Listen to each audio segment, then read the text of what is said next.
Kągi esame Linkuvoje ir galite matyti du didelius namus, vienas didesnis, kitas mažesnis. Atkreipkite dėmesį esantį kairėje namą, 2 aukštų.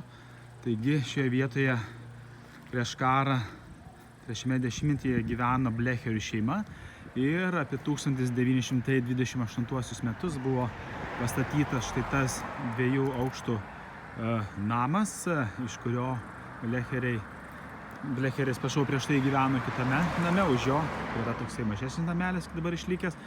Na ir miestelio bendruomenė paprašė Blecherių šeimos, ar negalėtų jie to naujai pastatyto namo užleisti arba paversti pradinę mokyklą, kurios tuo metu nebuvo Linkuvoje.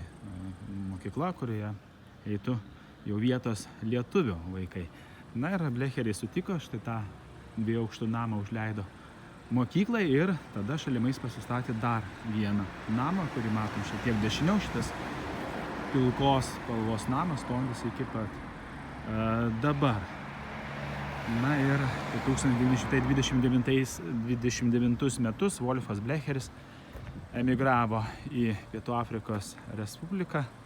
Na ir visą šitą istoriją man papasakojo jo sūnus, matematikos profesorius, kuris lankėsi prieš keletą metų Linkuvoje. Taigi šie namai yra išlikę. Galbūt ne visi ir žinojot šią istoriją. Taigi 3 namai, 10, 8 ir 6 numeriai. Taigi dar kartą 10 numeris, tai ką dabar matote. 8 numeris šitas 2 aukštų namas, kuriame buvo mokykla. Na ir už jo, matot, kyšant geltoną kampą, tai 6 numeris. Taigi visuose šituose 3 namuose kadaise gyveno Blecherių šeima.